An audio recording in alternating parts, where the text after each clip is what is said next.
नाबालिग से गैंगरेप की वारदात से फिर दहला उत्तराखंड। चंपावत में 16 वर्षीय नाबालिग के साथ चाकू के दम पर हुआ दुष्कर्म।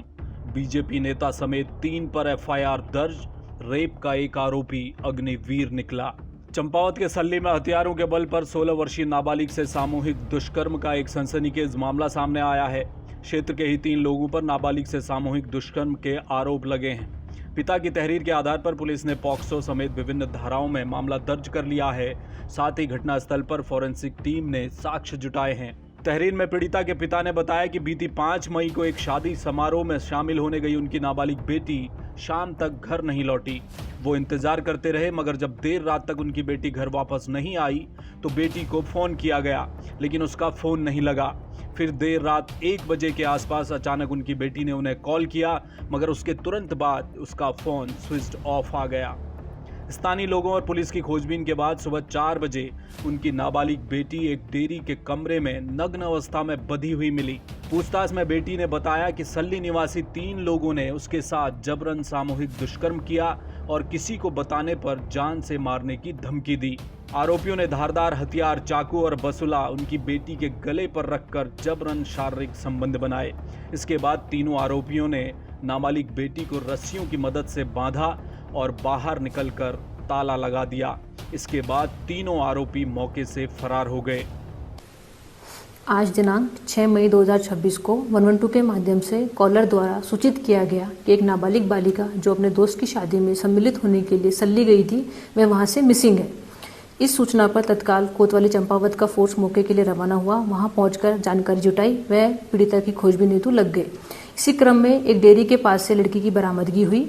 बरामद पीड़िता से बातचीत के क्रम में यह ज्ञात हुआ कि उसके साथ कुछ लोगों द्वारा दुष्कर्म किया गया है। इस पर तत्काल पीड़िता को जिला चिकित्सालय लाया गया, जहां उसका उपचार व मेडिकल परीक्षण कराया गया। साथ ही घटनास्थल को संरक्षित करते हुए वहां पर साक्ष्य संग्रह की कार्रवाई व फील्ड यूनिट द्वारा साइंटिफिक एविडेंस कलेक्शन की कार्रवाई की गई। इसके अतिरिक्त घटना की संगीनता को देखते हुए एसओजी व लोकल पुलिस को क्षेत्र में मामूर किया गया। इनके द्वारा टेक्निकल व मैनुअल साक्ष्य संकलन की कार्रवाई की जा रही है। मेरे स्वयं द्वारा भी पीड़िता से बातचीत कर घटना के बारे में जानकारी इकट्ठी की गई। पीड़िता के पिता की तहरीर के आधार पर 3 व्यक्तियों के विरुद्ध अभियोग पंजीकृत किया गया है। वर्तमान में साक्ष्य संकलन की कार्रवाई प्रचलित है। संकलित साक्ष्यों के आधार पर शीघ्र वैधानिक कार्रवाई अमल में लाई जाएगी। इधर विपक्ष ने भी सरकार पर निशाना साधा है। चूंकि चंपावत सीएम धामी का गृह क्षेत्र है, लिहाजा कांग्रेस प्रदेश अध्यक्ष गणेश गोदियाल ने इस मुद्दे पर सरकार को जमकर घेरा है। मुख्यमंत्री का अपना विधानसभा क्षेत्र भी वही है, कृपया वो ध्यान दें। इस प्रकार से अपने लोगों को और खास करके बालिका के रेप के पीड़ित को सिर्फ इसलिए बचाना कि वो आपकी पार्टी का कार्यकर्ता या पदाधिकारी हो, ये कतई शोभा नहीं देता।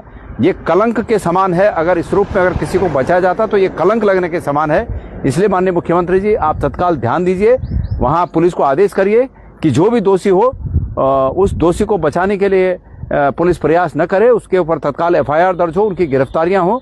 नाबालिग के साथ हुए इस घटना के बाद क्षेत्र में गुस्से का माहौल है। स्थानीय लोग धरना प्रदर्शन कर रहे हैं। आरोपियों में से एक बीजेपी का नेता है जो पूर्व में मंडल उपाध्यक्ष रह चुका है, जबकि रेप का एक आरोपी अग्निवीर निकला, जिसने अग्निवीर की परीक्षा पास कर ली है। उसका केवल बस ज्वाइनिंग लेटर आना बाकी है। ब्यूरो रिपोर्ट, जय भारत टीवी।